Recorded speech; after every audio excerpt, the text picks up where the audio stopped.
Kwa dhi nyime ni higa mar 2025, od fwambo mar Ramogi TV nomenyo moko kuom sigana mapek motenore kod nek kod njore e kind oganda. Okang' manoketo ywak jopiny e wang' sirikal kendo jiwo dwaro mar ratiro ne jogo mang'aw. Jafwambo marwa Cynthia Onyango miyowa chal mar kaka od fwambo mar Ramogi nomiyo sigana mag njore kod nek pek e higani. Moheo 300 sani, okinyi kokinyi ka piny orum, odiochieng' kodiochieng' rugi mare.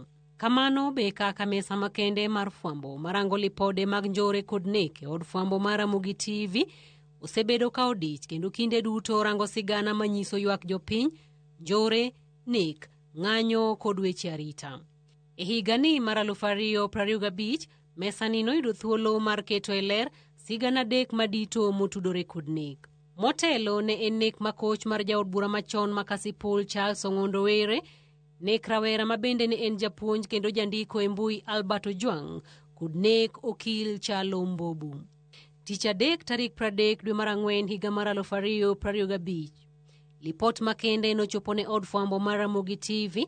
Weche matucho kendo madonjo ge sani en jaod bura ma Kasipul Charles Ong'ondo Were onegi. Ni jaod bura ma Kasipul Ong'ondo Were onegi kod jonjore moko marik noidho apiko manochwade kod magina ching e apaya mangong' karik nowuok e od bura mamalo kendo nowito ngimane kanyo. Chakre weche matuch, ikruok mar chwalo jofwambo kama masira no nene nyaka e kar kano ringre mali, od fwambo mar Ramogi noluwo chenro motenore kod nonro mag okwach kich. Meko mar achije manitudo kod nek makamano manochwale doho ma JKIA kod doho ma Kibra. Kuom Moheo dwe achiel, lipot ne donjo mag achiel kachiel kowuok kuonde mopogore.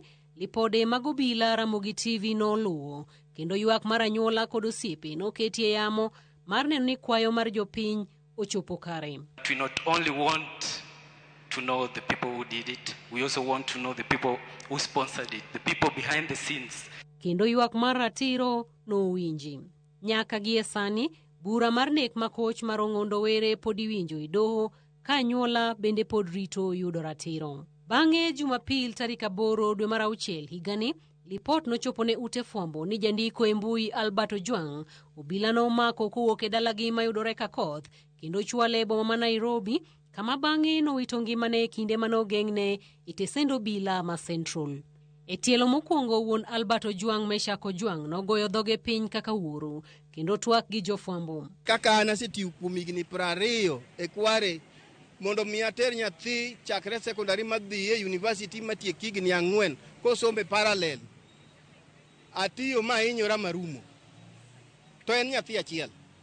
Koro e ginege. Abro konyora nade. Chakre tesend obila ma Central, kar kano ringre ma City, nyaka e doho ma Kibra, Ramogi TV noluwo nyaka e od bura mar Senate. Ng'anyo mar jopiny mane kwedo nek mar Albert Ojwang' e bombe mopogore opogore, Ramogi TV nomenyo ywak mar ratiro e chuny boma ma Nairobi.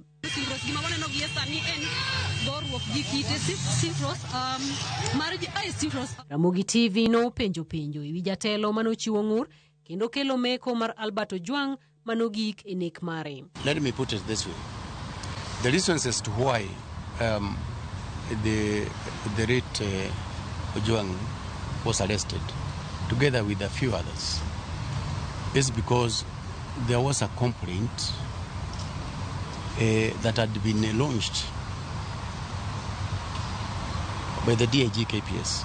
Nyaka chopalam kod ik mare, od fwambo ni noketo lere wang' oganda kendo kelo ne jopiny adieri mar wach. Nyaka e kinde ni, achije nomaki, moko nowe kendo bura pod nitiere doho ka anyuola pod tero lamb geno mar yudo ratiro. Tich ariyo tarik 9 dwe mar 9 higani, weche matuch nomenyo nek makoch mar okil Chalo Mbobu e apaya ma Magadi Road e wang' odhiambo karik odok pacho. Nek manoyangore ni notim kod achije moko marik ne riemba apiko. Kochakore kamano negi, od fwambo mar Ramogi nomenyo kendo luwo machiegni lipot mar bero e kar kano ringre mali nyaka lipode mag obila. Nyaka e kinde ni, onge achich moro amora ma obila oseyango ni omaki ka itudo kod nek makamano, ka bura to pod nitiere doho kendo anyuola pod ywago ratiro.